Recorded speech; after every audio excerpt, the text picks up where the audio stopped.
getting better at knowing when Zuckerberg isn't messing up. He must be awake because it said we're going live and we're live. So welcome. Come on in and have a seat. You can sit next to each other in my room because trust me, it won't go viral. This is Comic Spot. That's where this little Army veteran, me, gets to vet out veterans of comedy. And today is a special day for me because this is my 420th interview. And so to make it like full circle moment, we have to have the 420 comic who has been the 420 comic for 18 years running now and has been one of only 2 people on the planet that have opened for both Cheech and Chong at the same time. Hope I got that correct. He'll correct me if I'm wrong. And he's also performed with Joe Rogan, and he's performed for Willie Nelson. Oh my gosh, if it isn't Jeffrey Peterson. Hi, Jeffrey, welcome. Hello. Hello. Hi. It's hi. Yes, I am high. And it is noon. It's the notorious Jeffrey Peterson on your Zoom channel here, folks. Good to see you, Linda. Good to see you, Jeffrey. Oh my Yeah. gosh. How you been making through this pandemic there, Jeffrey? You know, I live my life. It's like Jeff Bridges said, I live my life every day like I'm already dead. You do? How do you do that? You know, you just assume that every day you're alive is an extra day that you weren't alive. Wow. So whatever I do today is the extra day that I had. That's Jeff. Who said that? Jeff Bridges. Wow. My spiritual guru, the real dude. My last hope for Hollywood. I'm hoping that he's the last good guy in Hollywood. Me too. But you never know. I know one thing: my illusions of fame have definitely changed. I have zero desire to be famous anymore. Let's talk about that from the beginning till now. Tell me how that changed in the beginning and now. Well, the beginning, I was a kid and I loved television and I loved rock and roll, and I had this desire to be a performer ever since I was just a very young kid. I would sing into hairbrushes to my mom. I would sing Carole King songs. I feel the earth move under my feet. You know, I would pretend this is all according to my oldest brother, Dan. I would walk around with hairbrushes and interview people. Hello, my name is Jeffrey. What is your name, sir? And you are? So I was always acting up in one fashion or another, and I got put into acting school as a kid at 4th grade. So I started getting into acting programs very young, and I had told you many times about my family were animators, so I would stand around, watch them make cartoons. So I was, on the fringe of the entertainment industry. But the acting programs were very interesting because they were usually at magnet schools where they would bus me from the tough inner city where I live to another tough inner city part of town in LA. So it was pretty tough. Did you want to talk about your roots being around animator parents? Did you want to go into that for people? Well, a little bit. I had lesbian parents. That was kind of a weird thing, and so I was raised by 2 moms, and one of which was my actual aunt, my real mom, and then my dad's sister. It was a very bizarre setup, but I was going into animation programs when I was 6 years old and stuff at Barnesdall Arts Academy in Los Angeles. And so I had been groomed in one fashion or another, just to keep me busy, just to give, to keep me out of their hair.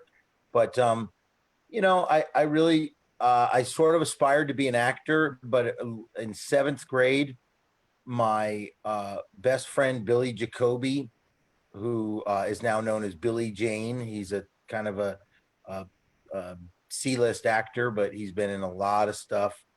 He was the kid from Cujo, and he was in a lot of movies. He was my best friend when my girlfriend dumped me for him because he had just gotten a TV movie. I That's when fame kicked me in the nuts, and I was like, wow, I didn't know it was like that. I didn't know it was such a competitive, thing that people will do anything to get famous. And I went to Pacoima Junior High, where we would learn in Richie Valens Auditorium. And my classes were acting classes, a lot of them. Wow. And so, so that kind of changed me from wanting to be an actor. And then I really got into rock and roll, and I did rock and roll for many years, did the Sunset Strip and all that. And I thought I was going to be a rock star, wanted to be a rock star, and Can we got talk? Can we talk about your rock star days? oh well, there were, it was an unbelievable time. I mean, I caught a crest of a wave that was at its peak in 1988. I you know 2 years after graduating high school, I went out to the Sunset Strip in Los Angeles with my brother, who was 7 years older than me, and I was the singer for his band. And we, to his credit, we did it the right way. We practiced for like 6 months, 8 months, and then we hit the scene very prepared. So we got popular very quick. And here we were headlining, major clubs in Hollywood at the peak of the heavy metal era. And or just after the apex of it. We were right at the tail end of it. But then grunge came along and changed everything. And um, the my second kick in the pants and showbiz was when I got kicked out of the band that I started with my brother. What? How'd that happen? Well, grunge came into fashion, and oddly enough, I'm a baritone, and the bands that were becoming popular, the Pearl Jams and the Soundgardens, were baritone singers, whereas heavy metal was tenors, very high singers, and I was not that. I was a very deep singer, or a kind of operatic, and so they just determined the reason why we weren't getting signed to the six labels that wanted to sign us. Guys in the band determined it had to be me, and so they kicked me out of the band. And this was 1992. I had been in a band for the lead singer for 5.5 years, and it definitely hurt a lot. I lost a lot of friends, and a lot of people I thought would be loyal to me were not. But what it did is it made me stronger. So I went and formed another band called Justice League. That other band was called Night Riot, my first band. We were, like I said, we were really popular. You can see us on YouTube, Night Riot with a K. And the neatest thing about that was my heroes at the time would come and see us perform. I mean, I'd be at the Roxy, and they would tap me on the shoulder and say, Axl Rose is here to see you, or Rob Halford of Judas Priest, or Ronnie James Dio's here, or Gene Simmons and Paul Stanley, and just Oh my you know God. Metallica would come to check us out to see if how we were doing. And so we were definitely contenders. And uh, what I can look back on and feel good about is the music we played was very good, and you can see that on YouTube. But what we sang about was positivity. We were Wow. our lyrics were very positive and very uplifting. They were, if anything, they were anti-evil. So I Wow. feel good about that I can look back on my youth and realize that. at my core, I've always sang about or stood up for good causes. Yes. And so the next band I fronted was called Justice League, and I formed a band with three great guys, and this was a very politically oriented band in 1993, right at the time like Rage Against the Machine and System of a Down, these very political bands came out. So we were part of this new wave of music called rap metal that was kind of mixing rap, hip hop, and heavy metal. And so that we got pretty popular with that too. We did that for a little over a year, but after that kind of ran its course, I just kind of slowly became disillusioned with rock and roll. Just was like, I mean, how hard am I going to have to try, and so I've dabbled in these things, and then uh, I still wanted to perform, but I didn't want the hassles of being in a committee situation where everybody has to, you're in a band. It's like a marriage. It really is. Yeah.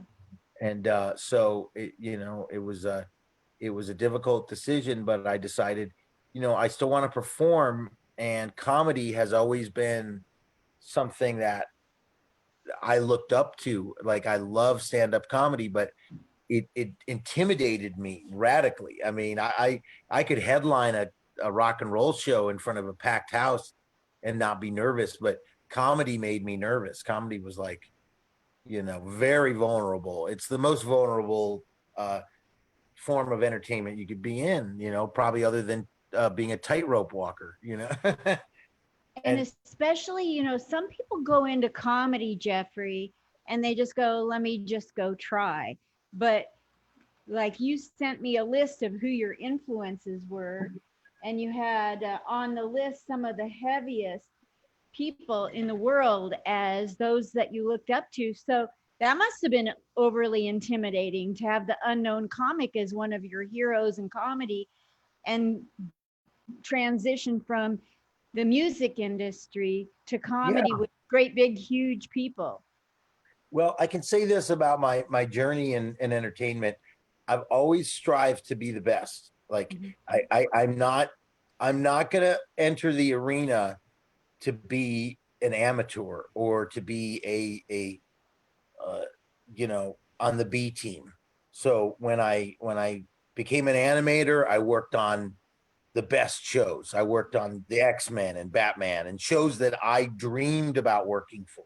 You know, I set out as a goal as a kid to work for Stan Lee. I worked for Stan Lee, you know, and so I really do and have strived to like I'm very hard on myself in that regard. Like if I'm going to do it, I'm going to do it.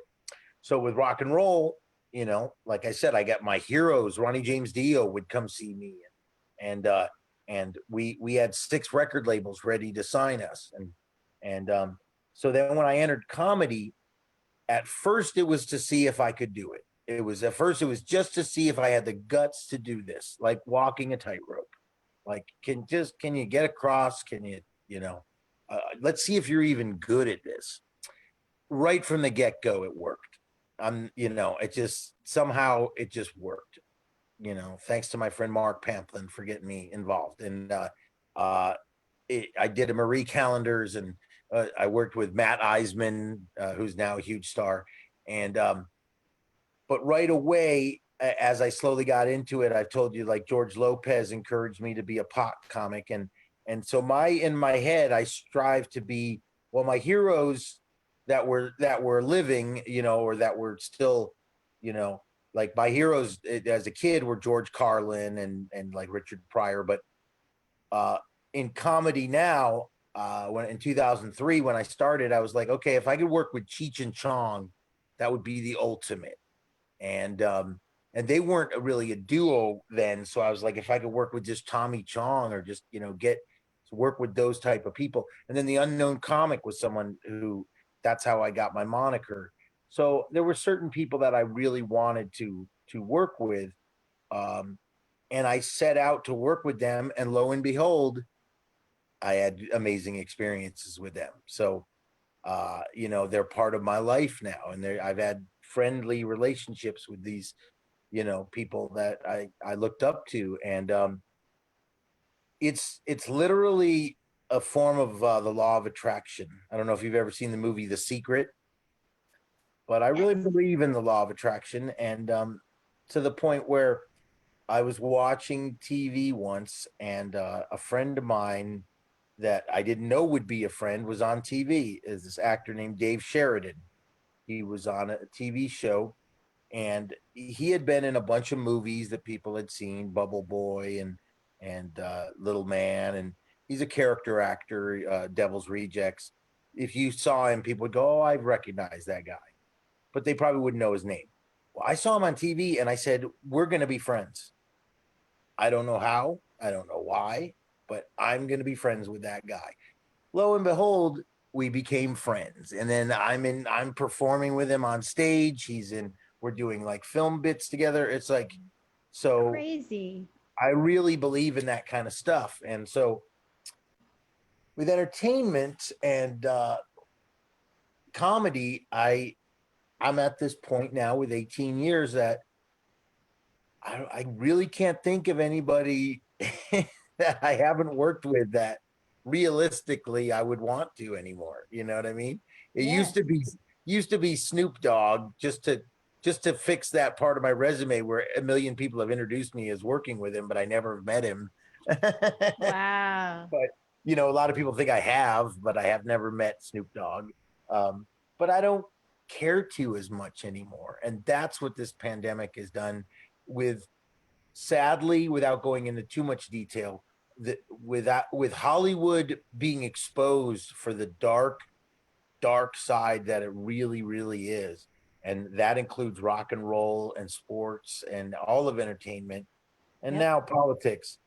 it, I see the compromise that it takes to be super famous, and the literally selling of your soul.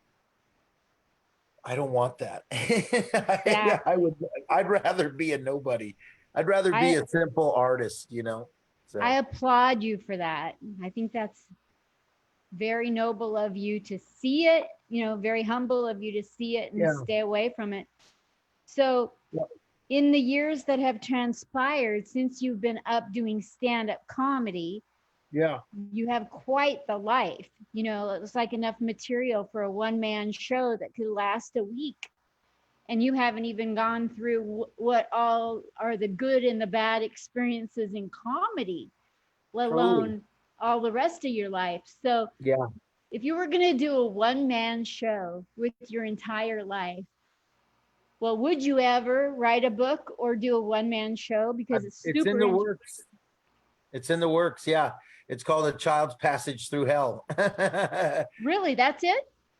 That's yeah. I've been working on that for years about my one man show, and it's pretty deep. I mean, I had a lot of emotional trauma as a kid, growing up in a lesbian household in the hood in Los Angeles was not uh, glamorous at all. It was very violent, and I saw things kids shouldn't see. There's kids going through far worse than I went through today, most definitely. But it doesn't negate my story that it was very traumatic as a kid, and it is a wonder that I haven't ended up in jail or in a mental institution or all kinds of stuff, or or just gone plain crazy, or been in the gutter. But I learned a long time ago to like myself in spite of everyone else. Of that. So, It's what is it that important. helps you get through the toughest of times? Is it that you just love yourself or is there more? No, I'm not that narcissistic. It's the idea of love. It's the idea that love exists. That it's the idea that other people love me, and that I have the capacity to love, and that is as simple as petting a dog. That is as simple as recognizing beauty in nature, or just loving existence. I find pleasure and enjoyment in the simplest of things. I thank God there's books. I thank God there were writers and literature that matters, that I can still be wowed by. I'm still, I'm still fascinated by the Squawk Box, the TV, and I'm not talking about what they broadcast. As you know, I look for gems. I look for stuff that's lost. So I'm sort of like a kid playing in the sand, looking for buried treasure. Love You that. know? Yeah. So if you were to do a comic book on a crazy person you've met in the last year, somebody that has a character or persona that would be interesting and then we'd know their name. Who would be somebody fun? If I met and someone I met in the last year, the last Maybe just anybody. If you could, let's yeah. open it up to anybody. Let's see. Well, my one of my projects coming up. It's funny you say that, and I told him this recently. Is and you've had the pleasure of talking to him. Is Kurt Diesel. Kurt Love that Diesel guy. is a character, and he's a multi-dimensional person that uh, on the surface you might not think he's as deep as he is, but he is a character. And I told him recently that um, look out, the Diesel comic book's coming up soon. So, and I That's do that. cool. I take people in my life and I turn them into comic book characters. Uh, right now I'm working on a project.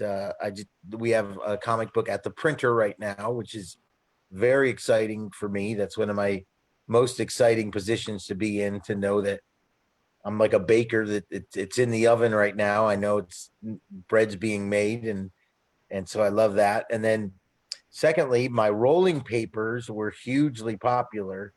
I made rolling papers, put out 5,000 of them, and they just all kinds of hip hop artists and rock stars loved them, especially Willie Nelson. Willie Nelson told me these are his favorite rolling papers. Cheech and Chong love these. Lot of people have just great bands. Ozo Motley, Twiddle. I've been told people backstage are like, yeah, I saw your rolling papers backstage. Um, so by popular demand, I'm right now working on the artwork for new rolling papers from Cali Chronic Comics. So So we can that's the go kind of stuff on I the do. internet to Cali, CALI, Chronic, like CHRONIC, comics, Uh-huh. COMIX.com, and buy his Um, merchandise. right. Let's just, what we should probably start doing is just telling people to find us on Instagram at Cali Chronic Comics. It's probably easier than even the CaliChronicComics.com. But yeah, check us out. We're on Instagram and Facebook. Be sure and stop by. But so yeah, to in a nutshell, when you ask me about fame, I feel like my pursuit of fame hasn't been fruitless. I've had so many amazing experiences. I mean, I literally could have a one man show about you know, eh, when I've had other people kind of try to either belittle me or poke fun at my life and say, oh, well, you're not rich, you're not famous. How do you value fame? How do you value rich? Um, I've done things that people have dreamed about. I've been around people that they wish they could meet. So, in that regard, I feel very fortunate, and the neat position I feel like I'm in is right now. This pandemic is hurting my millionaire friends, my friends who have a couple million, a million here. That's who it's really hurting. I That's don't right. have anything. I mean, I don't have anything. I'm, you know, and not unhappily, but I just don't have a lot of money. And so being in that position when you don't have a lot to lose, that, you don't feel bad about like I'm not down in the dumps because they can't take anything away from me. Exactly. You know what I mean? They can't, and if they take my memories, then, so be it. But, And so, I they just really try to keep can't. They busy. really can't take your memories. Those are yours unless you get Alzheimer's or something. Well, unfortunately, that's another episode, but I think they can take your memories. And unfortunately, I think they are taking people's memories. But Oh, by I get you on yeah, that I think spectrum. On I that think that spectrum, you know, powers that be. that's the truther in me talking, but Yeah, but yeah.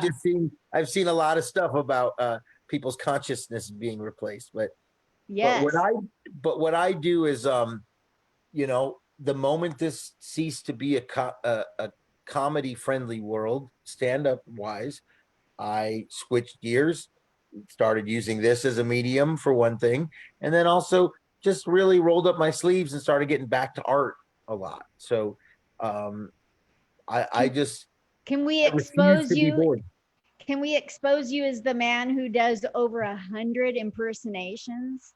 Sure. Yeah, I do Oh 100. my I do. God, this Now remember guy. again we'll clarify. Impersonations are the guys that dress up in the costumes. I do impressions. He does impressions. I So do does over 100 impressions uh and I was planning on a kind of a one man show in Vegas, but I do have a podcast with my impressions in mind in the works.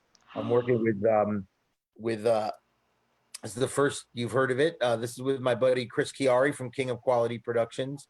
Um, he's going to produce that for me, and it is going to be me as a host, and there will be celebrity impressions every show, and it's a very unique. It's a very unique interview format. I'll just say that. when's that going to come out? I believe it. I'm looking at it coming out probably in mid-August, maybe the And end what's of August. it's going to be a podcast? It's going to be a podcast, and it's going to be called Hollywood Conspiracy Theories. Wow. Yep. And it's going to be starring me as the host. Yeah. So, and this is an Wonderful. idea from my producer Chris Chiari. So, this is going to be a really neat. He always has great ideas. He's steered me with my comedy and stuff, and so yeah, you know, I just try to. Did you get taught how to do impressions, or did you just had a keen ear for sounds and developed? How did that work?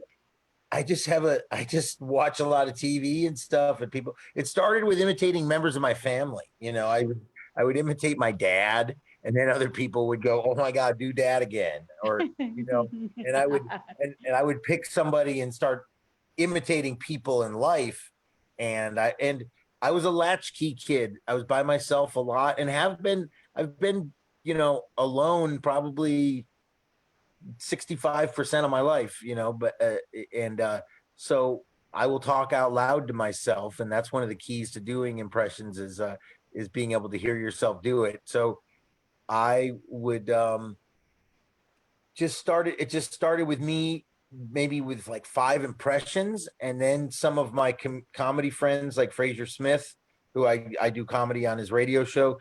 Fraser would be he would say, "Oh, you gotta start adding these into the show. You got to start adding these into your set." And so it was the weirdest thing because I could do impressions right when I started doing comedy, but I was afraid to do them in my act for some reason. I just was.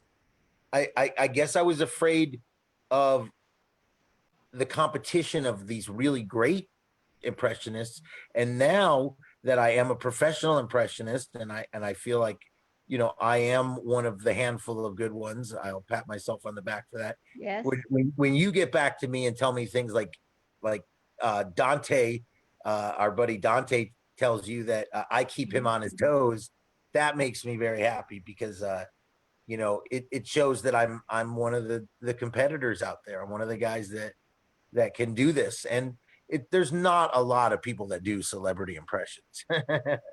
So it is a Right. weird. It's a weird. It's a neat arrow to have in your quiver to pull out. Well, I can, you know, and I really love seeing people's reactions to, you know, um, especially when I do someone like Barack Obama because um, I know for a fact I sound just like him. Wow. There's no some impressions I do. I know I sound like the person. So if I pull out Barry, and I start talking like him, and I give you the pauses, the type of pauses he does. I make you feel like you're talking to Barack Obama. And I know I sound just like him. And I've heard other impressionists, even black impressionists, do him. They don't sound nearly as good as I do. So the whole thing is, and that's not ego. That's just it's just my ear. And there's some people that can do better impressions than I can of certain people, and there's a small bit of competition when it comes to that. But um, I just I love uh, evoking other people inside of me and letting them out. It's kind of a neat Wow. idea. Yeah, it's a weird thing. It's fun. So what is that you're trying to accomplish for the rest of your life? You know, just happiness, just like as much recognition of joy and tranquility as possible. Um, you know, love deeper than I ever have. Mhm. Uh, and express that to the people that matter. And like I said, the only components missing in my life right now are a dog and the person that I'm in love with being next to them. So, but other than that, I've never been really bored in my life. I've been through a lot of tragedy, so I feel like I'm equipped to handle that. So as far as what I want to accomplish in life, I would like my artwork, my books, my audiobooks I'm going to do. I would like them to be appreciated more. I would like this next phase of my life to be the literary phase, the phase where my art and comic books come into their own. And I don't need to be hugely famous for it. I just need to be appreciated. It sounds like you already have the lockdown on being happy. You're fine living by yourself. You've lived by yourself. You've made it through so much trauma. You've come out the other end able to love people and be loved. And you've got so much talent, and so much of it has been so appreciated over the decades. My gosh, what a Yeah. life. I thank you very much for recognizing that. I do. I feel very fortunate, and honestly, I'll be 100% honest. I've never said this on an interview. I know why some people don't like me. I know why they don't like me because my life is intimidating. It Yeah. truly is. I've Yeah. led I've led a astounding life, and it pisses some people off. I've had some people go, "You're so full of shit. You're like Mr. Know-it-all. You've done all this stuff." They don't think it's possible to cram as much life as I have in my life, and I definitely have. And it's You because have. I don't settle for less. I don't settle for less. I If I want something, I really am determined. I'm a very ambitious person, and so um, And and might I add that you've also been very good at helping me. I struggle at wanting the best for myself. Like I don't yeah, mind getting people on here and highlighting their life, but in my own personal life, do I really, like you have been encouraging me from day one to make this show as good as possible. Like you well, have thank you you. Well, I think you're a really great person. I see huge potential in you, but and more than that, it's the nature of your heart. You're a good person, and I I like that aspect of life. I like being, good to others, and I like being helpful. It's an important aspect.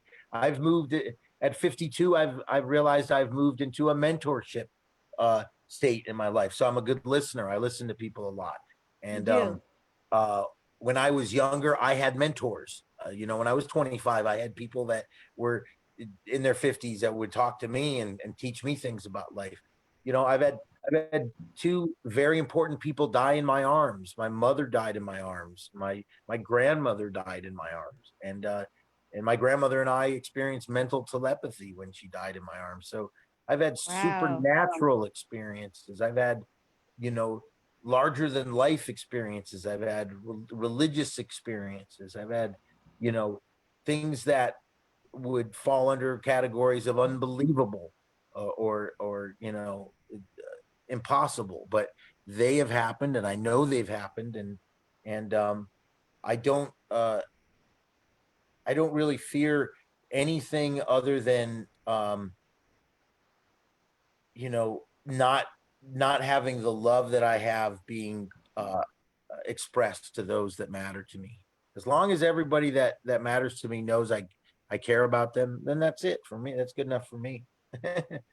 Well, I've you enjoyed know. having you in my life as a friend, a supporter, a Thank you. mentor, everything that you have been to me in my short time knowing you here in Vegas. And I Yeah. met you in Portland at the comedy festival. Yeah, we haven't even known each other a year, and it's this has been an astounding, And just think, if this pandemic wasn't on, we'd be doing the things we'd have been doing would have been limitless. But um, and I've come to realize that the type of person I am, Linda, is often misunderstood, Right.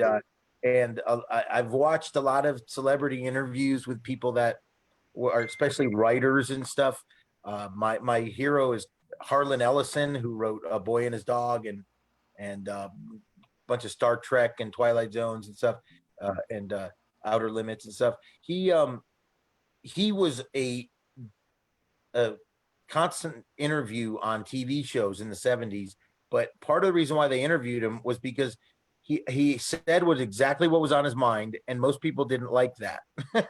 Exactly. And that's and they yeah people can't like I know that you're a self-proclaimed truther, and yeah people who stand up for what they believe and are spoken and unashamed and won't back down take a huge hit, especially like in this particular scenario we're going through now. yeah And you call what you feel and what you believe, and you don't back right. down, and people have difficulty with that. So I get I I guess I guess the hardest part I have with all that is the the the shortcut that people have taken to trying to disagree with each other. I've been called racist and white supremacist and all kinds of names ever since all this started, and a lot of those are by other black comedians that are friends of mine or people of color. And the whole thing is, uh, what bothers me is their insensitivity to not, you know, to be uh, so short-minded that they don't even look at my life and then say that. All you have to do is look at my life to see that is the complete opposite. I exactly. do not have a prejudiced bone in my body, and that includes homophobia. You know what I mean? I was You've raised by never lesbians. I've You been know, around you a lot, and you've never ever even whispered anything that was off brand. yeah, Never. You are who you're saying you are. yeah. And we all know that person that tries to purport to be not racist, Right. that will slip and say how he or she really Mhm. feels when no one's listening, or so they.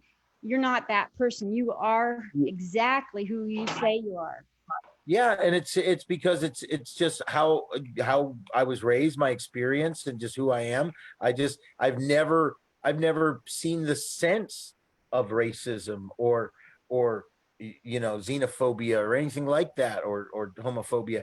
Like I've told you, my next door neighbors were Holocaust survivors. My next door neighbors Exactly. next to them survived the 6 Day War, and most of my other neighbors were African Americans or Mexicans, and so I was the minority where I live, and that may have been a good experience for me because it's made me somebody that has accepted everybody, and I definitely was on the other side of the stick. I got beat up and I got pushed around for who I was or what I wasn't, and Yep, me too.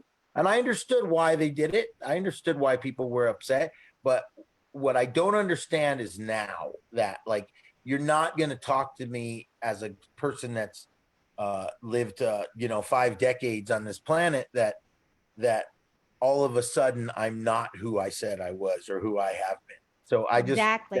that's where we're at now is maintaining that. And like I think I told you on our show, I'm past the anger stage. I'm not going to argue with people anymore. There's I no just don't. point. I just won't do it.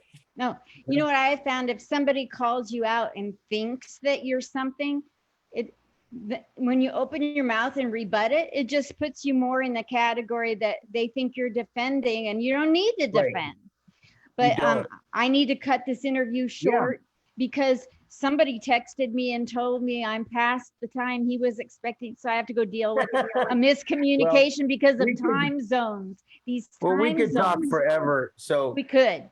bless you. Thank you for being not only interested in my life, but truly interested in everybody's life. Your interest is genuine, and that's what makes your interviews great. So cheers. Oh, Jeffrey, here, wait a second. Let me cheer it. Here we go. Thank you for your friendship, and thank you for the wonderful interview. It'll go up on Spotify. Okay. Well, we'll see you Tuesday. I got a great. It might take a while to go on Spotify because there's other people in the queue ahead of you, but it'll go up there. Okay. Well, we have a great show Tuesday, so we'll see you guys on Tuesday then. What do you have planned for Tuesday at high noon? Oh, Tuesday is going to be great. Tuesday is going to be my dedication to TV shows starring comedians, stand-up comedians. Yes. The vehicles that so many great stand-up comedians had to make their own shows, which was, something we all kind of wanted to do at some point, but we'll talk about the good ones and the bad ones. Wonderful. I can't wait. Tune in, you guys. Thank you. Bye. Love you. Bye-bye. Love you too. Everybody's talking at the